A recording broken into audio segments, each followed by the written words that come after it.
Hello दोस्तों। आज बात करेंगे हम देव उठनी 11 की, जो कि एकादशी की कहानी। कल है एकादशी, देव उठनी 11। देव उठनी एकादशी, जिसे प्रमोदनी एकादशी या देवोत्थान एकादशी भी कहते हैं, कार्तिक मास के शुक्ल पक्ष की एकादशी को मनाई जाती है।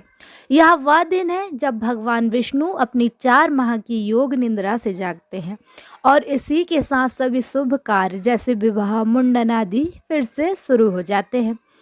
इस एकादशी से जुड़ी कई प्रचलित कथाएं हैं। चलिए, जिसमें से एक कथा मैं आपको सुनाती हूँ। राजा की परीक्षा और भगवान का ज्ञान। प्राचीन काल में एक राजा था जिसके राज्य में सभी लोग एकादशी का व्रत बहुत श्रद्धा और नियम से रखते थे। राजा ने पूरे राज्य में यह नियम लागू कर दिया कि एकादशी के दिन कोई भी व्यक्ति, यहाँ तक कि पशु को भी अन्य अनाज नहीं दिया जाएगा, केवल फलाहार ही किया जाएगा। एक नौकर की तलाश। एक बार दूसरे राज्य व्यक्ति राजा के पास नौकर मांगने आया। राजा ने उसे यह शर्त बताते हुए नौकरी पर रख लिया। रोज तो उसे पेट भर खाने को मिलेगा, लेकिन एकादशी के दिन केवल फलाहार ही मिलेगा। उस व्यक्ति ने शर्त मान ली, लेकिन एकादशी के दिन जब उसे फलाहार दिया गया तो वह राजा के पास जाकर गिड़गिड़ाने लगा कि इससे उसका पेट नहीं भरेगा और वह भूखा मर जाएगा। उसने राजा से अन्न देने की जिद की।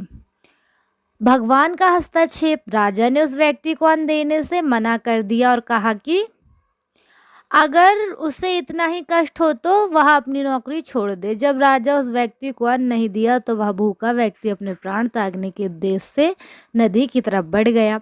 वरदान और ज्ञान की प्राप्ति। उस व्यक्ति का दृढ़ इरादा जानकर भगवान विष्णु तुरंत चतुर्भुज रूप में प्रकट हुए और उसे रोक लिया। भगवान ने उसके साथ बैठकर भोजन किया और बाद में उसे अपने विमान पर बैठाकर अपने धाम ले गए।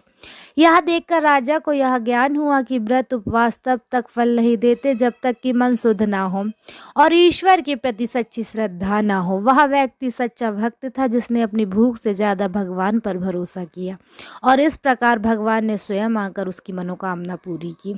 इस घटना से राजा को व्यक्ति और शुद्ध मन से महत्व का पाठ पढ़ाया।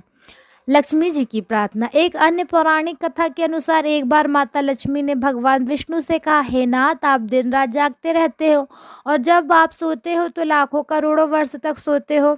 आपके इस तरह अनियमित सोने से सृष्टि के कार्य प्रभावित होते हैं, अतः आप नियम से प्रतिदिन निद्रा लिया करो। भगवान विष्णु का संकल्प। लक्ष्मी के आग्रह पर भगवान विष्णु ने मुस्कुराते हुए